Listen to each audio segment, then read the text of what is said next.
ایمان سے بڑھ کر تو کچھ نہیں ہے نا ہمارے پاس. اگر ایمان ہی چلا گیا تو پھر کیا بچے گا؟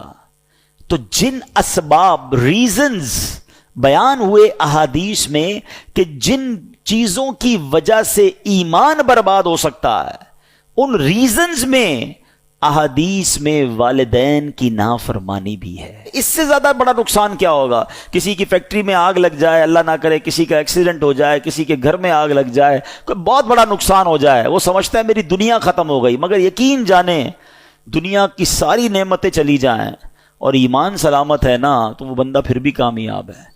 لیکن اس کے پاس دنیا بھر کی دولت ہے اور ایمان ہی چلا گیا تو اس سے بڑا ناکام کوئی نہیں ہے. تو پلیز جن کے ماں باپ ہیں نا، ماں باپ کی خدمت کو ہلکا نہ لیں اور ماں باپ کی ذات کو بھی کوئی چھوٹی ذمہ داری نہ سمجھیں. ناراض ہو گئے نا تو رب بھی ناراض ہو جائے گا.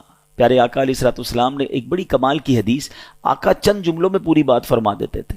آقا فرماتے، حدیث پاک کا مضمون ہے، ماں باپ ہی تیری جنت ہے، ماں باپ ہی تیری دوزخ ہے. ایک ہی لائن ہے مگر اس لائن میں پورا فلسفہ بیان کر دیا. لیکن ایسے افراد ہیں جو اپنے ماں باپ کے سامنے اونچی آواز میں بات کرتے ہیں، اپنے ماں باپ کو معاذ اللہ گالیاں دیتے ہیں، یہاں تک کے بارے میں سنا کہ ماں باپ کو مارتے ہیں. کیسے لوگ ہیں؟ خدا را ان کی دعائیں لو. بڑے خوش نصیب ہیں کہ جن کے والدین حیات ہیں.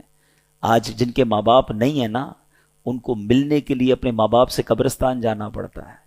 کبھی کبھی گوٹ اٹک جاتی ہے نا، کوئی کام اٹک جاتا ہے تو آپ کیا کرتے ہیں؟ جن کی ماں ہوتی ہے ماں کے پاس چلے جاتے ہیں، ماں پھنس گیا ہوں دعا کر دو، ہیں ابو پریشان ہوں دعا کر دو.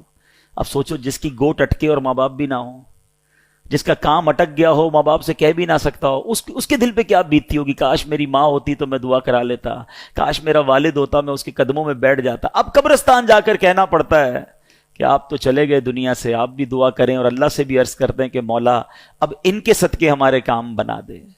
تو خدا را انہیں راضی کر کے بھیجنا. جانا انہوں نے بھی ہے، جانا ہم نے بھی ہے، مگر خوش نصیب وہ بچے ہیں کہ جن کے ماں باپ ان سے راضی ہو کر گئے، ان سے خوش ہو کر دنیا میں گئے، ان کے دل ان سے مطمئن تھے.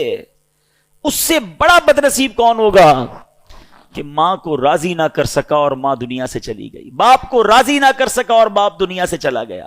وہ حدیث تو کتنی بار سنی ہے نا، ہر رمضان میں ہی سنتے ہوں گے کہ آقا علیہ الصلوۃ والسلام نے جو منبر پر آمین فرمایا تھا، اور کیا فرمایا تھا کہ ہلاک ہو جائے وہ شخص کہ جس کے ماں باپ، دعا تھی حضرت جبرائیل کی کہ جو اپنے ماں باپ کو بڑھاپے میں پائے اور ان کی ایسی خدمت نہ کر سکے کہ وہ مغفرت والا ہو جائے، جنت میں چلا جائے، تو وہ ہلاک ہو جائے. اور آقا نے اس پر آمین کہا تھا. تو ماں باپ جس کے پاس ہے نا، یہ جنت کا ٹکٹ ہے، اور یہ ٹکٹ حاصل کرنا ہے، اللہ کو راضی کرنا ہے.